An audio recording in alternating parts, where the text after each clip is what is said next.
দেখো দেখো রুটি। হ্যালো বন্ধুরা, সবাই কেমন আছো? আশা করছি খুব ভালোই আছো। আমার নতুন আর একটা ব্লগে তোমাদের অনেক অনেক স্বাগত। সকালবেলায় পার্কে গেছিলাম, পার্কের থেকে আসার পরে এখন আমি রান্নাঘরে চলে এসেছি রান্না বান্না করতে। সকালবেলায় কিন্তু আমি স্নান টান করে পুজো দিয়েই পার্কে গিয়েছিলাম বর আর মেয়েকে নিয়ে, কারণ মেয়ের এখন স্কুল ছুটি আছে 1 তারিখের পরে, 2 তারিখ থেকে আবারও স্কুল। তো আমি আজকে বানাবো হচ্ছে সকালে জলখাবার বলো, আর ঋতিকার বাবা এটা দুপুরেও খাবে, ও সকালেও খাবে দুপুরেও খাবে, কারণ ও যে 11টার মধ্যে, 11টা না ঠিক 12টা, কখনো কখনো 12টার কাজে যাওয়ার মানে টাইমের কোনো ঠিক নেই, কখনো কখনো 12টায় যায়, কখনো 11টায় যায়, যেদিন যেরকম সেদিন সেরকম যায়, কখনো 1টা 1:30টার সময়ও যায়, বুঝলে তো। তো যাই হোক, আজকে এই 12টার মধ্যে ধরো বেরাবে, তা ও নিয়েও যাবে আর খেয়েও যাবে। ছোলার ডাল বানাচ্ছি, রুটি বানাচ্ছি। আমি কালকে রাতের থেকে ডিসাইড করে রেখেছিলাম যে আজকে আমি ছোলার ডাল আর রুটি বানাবো।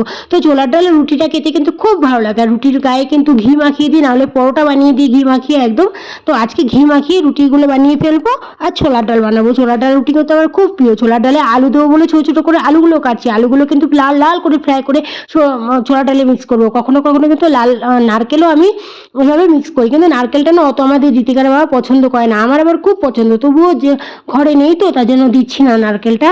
আরও একটুখানি আছে নারকেল, যদি একটুখানি আছে তবুও দেবো না, ঋতিকার বাবা অতটা পছন্দ করে না বলে আমি ভাবলাম থাক, আজকে আলু লাল লাল করে ফ্রাই করে ছোলার ডাল বানাবো। আর একটা কথা বন্ধুরা, ভিডিওটা যদি একটু তোমাদের ভালো লাগে তাহলে একটা লাইক কমেন্ট করে দিও, চ্যানেলটাকে পারলে একটু সাবস্ক্রাইবও করে নিও। সকালবেলায় কোথাও গেলে রান্না করতে করতে এসে হেভি দেরি হয়ে যায়, খুব তাড়াহুড়া করে আমাকে সবকিছু করতে হয়, না খেয়ে ওদের দুজনকে তো খেতে দিয়ে দিই, কিন্তু আমি নিজে না খেয়ে থাকি, না খেয়ে আগে রান্নার কাজ সারি, কারণ কি আমার বরকে টাইম মতন বানিয়ে দিতে হবে, ও আবার নিয়ে অফিসে যাবে। এর জন্য আমি বেশিরভাগ টাইমে সকালবেলায় একদম 12টা পর্যন্ত ধরে না খেয়েই থাকি, একটু জল খাই, ঠাকুরের প্রসাদ একটু মুখে দিই, এইটুকুই। তো দেখো আমি আলুগুলো ভেজে কিন্তু এখনই দেখো ডালের সাথে মিশিয়ে দিচ্ছি, ডালের সাথে আলুগুলো লাল লাল করে ফ্রাই করে মিক্স করে দিলাম বন্ধুরা। এবার দেখো গোটা গরম মশলা ফোটনে দিয়ে দেবো, শুকনো লঙ্কা ফোটনে দিয়েছি, জিরা দেবো, হিং দেবো, আদা কুচি দেবো, আদা কুচি মানে আদাগুলোকে গ্রেট করে নিয়েছি, দেখো হিংও দিয়ে দিলাম।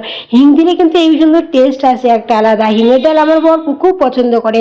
আমি কোনো কোনো দিন ছোলার ডালে টমেটো মিক্স করি, কোনো কোনো দিন মিক্স করি না, তো আজকে কিন্তু মিক্স করছি, টমেটো মিক্স করছি। টমেটো আমার বর খুব পছন্দ করে, এই জন্য ভাবলাম যে না টমেটো একটু মিক্স করেই দিও, যখন এত পছন্দ করে। আমার ছোলার ডালে হলেও চলবে, না হলেও চলবে। এবার আমি রুটিটা করে নেবো ঝটপট করে।